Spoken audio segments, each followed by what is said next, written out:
So I was around 15 or 16. I'm currently 18 now, and my mom, dad, and I were on a family trip to New York City. It was a really good trip at first. We visited the Statue of Liberty, Madison Square Garden, Times Square, etc. And for the most part, it was a normal vacation. But towards the end of our trip was when everything went to shit. It was our last day there, and we were trying to get back to the airport, so we decided to take an Uber. A couple minutes passed by, and a gray Civic pulls up to the sidewalk that we were on. I remember noticing that he had Lyft and Uber stickers on his car in multiple places, almost excessively. It kind of felt like he was trying to prove that he was our Uber. It was just a small thing, of course, but looking back, I really wish I took more concern about how sus this guy was. Moving on, we were running late, so I'm guessing my dad didn't really pay attention to the license plate, because this guy was definitely not an Uber driver. He was a lanky-looking man, wearing clothes similar to rags, and looked like he was drugged out, but at the time, nothing seemed off to us. Again, we were running late, and what happened was the least of our expectations. The ride was normal until we got to the airport. We all expected him to get off the highway and let us off, but he didn't. Instead, he casually continued down the highway past where he wanted to be dropped off. This was when my dad noticed that the man didn't have his phone set up with the Uber GPS open. We were starting to get worried, so my dad asked him in a very stern voice, "Excuse me, where are we going?" The man stayed silent. Flustered, he asked once more, this time yelling, "Hey man, what's going on?" Again, no reply, but at this point, the man started dashing down the highway, weaving past other cars, and just driving very dangerously. We were all panicking, and with my dad now screaming at him to let us off, my mother was crying and praying, with her rosary clutched firmly in her fist, and I was just in shock. I froze up. I couldn't even cry or scream as much as I desperately wanted to. I was completely immobilized. This continued for a while, driving down an unfamiliar road to God knows where, with the car only getting faster and faster. I started having those classic end of the road type thoughts like, holy shit, this might be it, and there's nothing I can do about it. But luckily we were saved. I don't know if we passed by it or if someone in a car we had passed called the cops, but soon we had heard sirens blaring behind us and we were being tailed at high speeds by multiple police cars. One of the cops had a megaphone or something to amplify their voice, and the officer screamed out for the man to pull over. Obviously, he put up a fight, and the police had to actually cut him off for him to finally stop. The police helped us out of the car and got all of our things from the trunk, while putting blankets around us, and telling us that it was going to be okay and that we were all safe now. At this moment, I felt the biggest wave of relief wash over me that I've ever felt in my life. Don't get me wrong, it still fucked with me and my family very hard, and I was still left pretty traumatized by it, but I was at least glad that me and my family were alive and safe.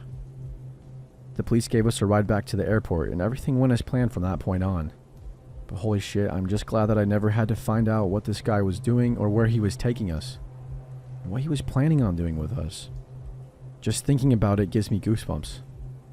I guess the moral of the story for me is to always check the license plate before going into an Uber or a Lyft.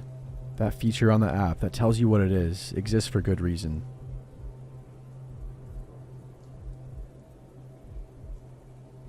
So a few years ago, my boyfriend's dad's family decided to get together and all chip in to rent a condo in Ontario. There was a big extended family over there that his dad never saw, because he only really got along with one of his 3 sisters.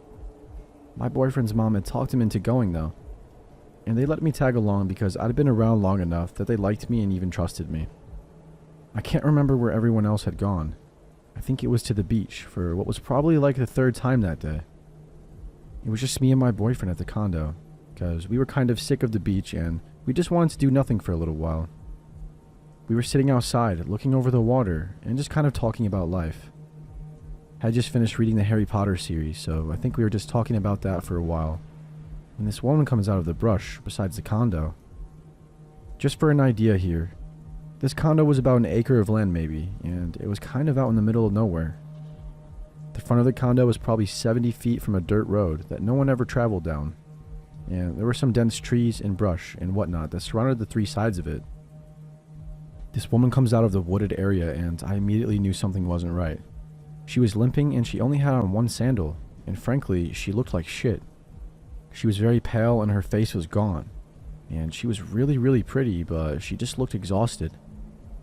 The thing that immediately caught my attention was her baby, who she was holding very tightly in her arms as she started to come towards us. I didn't really know what to do, but my boyfriend immediately got up and walked over to make sure she was okay. I couldn't help but think of all these awful things that might happen though.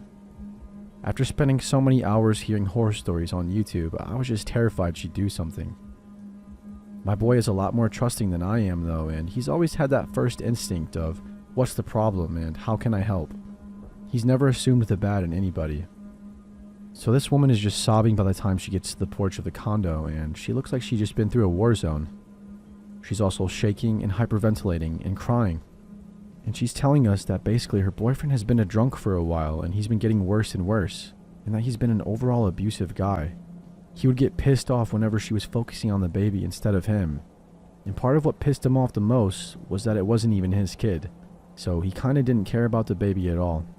She told us how this time in particular, he was drunk and she was driving him home with the baby in the back seat. And he grabbed the baby's booster seat and tore it out of the car and then threw it out the window while they were driving. She got the baby out of the seat or something, I don't remember how, because as she's telling us about how he started hitting her, before she took the baby and ran, we hear this yelling, and as we turn we see this angry dude walking up to the condo, and she starts losing it. The drunken angry guy followed her to our condo and was starting to come up to us. He was trying to act like he wasn't pissed off at first. He was doing that, "Oh, you guys found her, thank you so much" type thing.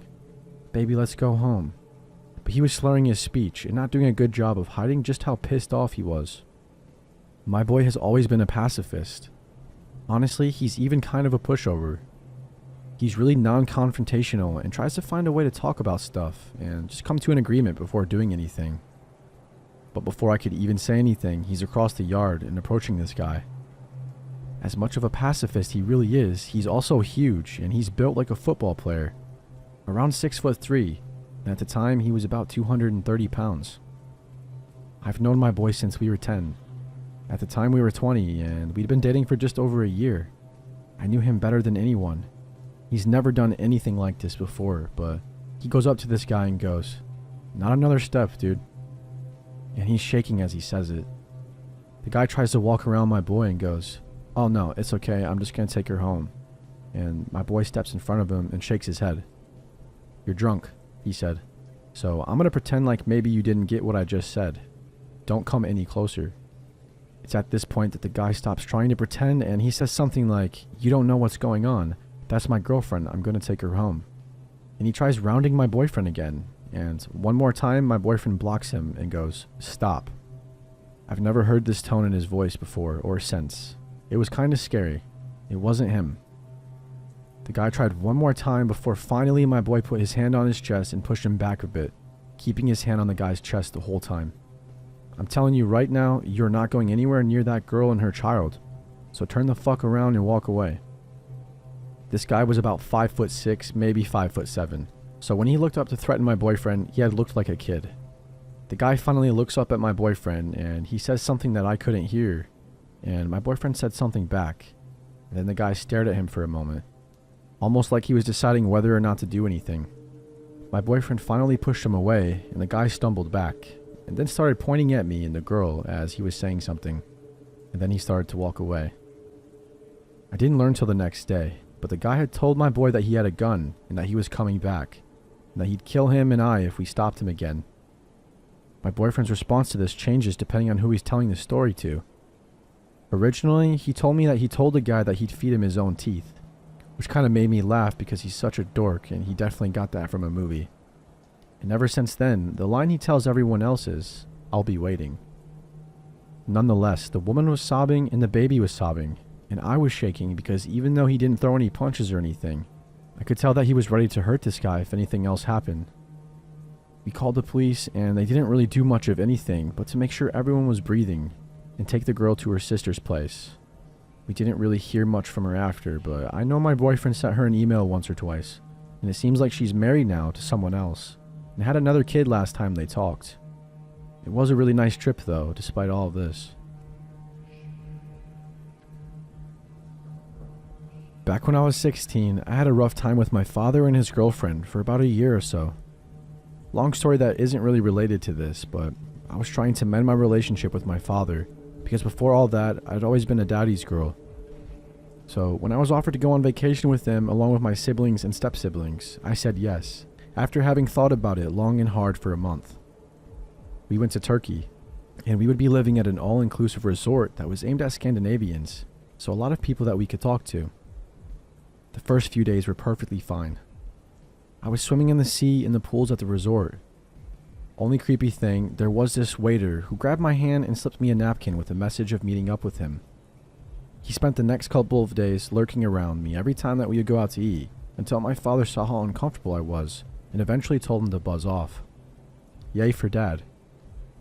But one day, my stepmother decided that we should take a girl day out and do some shopping, which meant my sister, my two stepsisters, her, and myself. If I'm being honest, I didn't really like the idea, but I decided to come along anyways. So off we went to the nearest bazaar. We spent about an hour there until we got to a small place that looked kind of sketchy, but they seemed to have some clothes that my stepsisters wanted to look at, so we went inside. I remember there were 3 men there, 2 older ones and then a young one in the beginning of his 20s.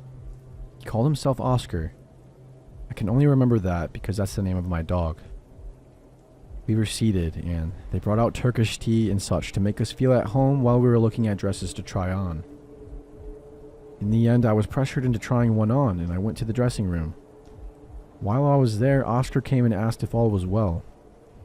Thinking it was just good customer service, I answered that it was fine.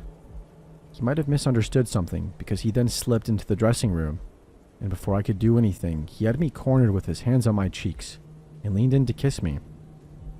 My body froze despite my brain telling me to scream and to punch him. It took me half a minute before I managed to pull back and tell him to stop. I pushed him out and I changed faster than I ever have. Luckily, I was wearing a dress as well, so it was easy enough. Once I got out, I asked my sister if we could leave, whispering what had just happened. She nodded and then had to force my stepmother to get her arse in gear. She was enjoying all the compliments, it seemed. Once out of there, my stepmother was scolding me for making a scene. She grabbed my arm hard and said, "Do not tell your father," before she let go and marched out of there. I didn't feel like leaving the room the rest of the vacation, and as stupid as I was, I didn't want to piss my father off, so I didn't tell him. To this day, he doesn't even know what happened. And to this day also, my stepmother is still pissed at me for ruining that vacation.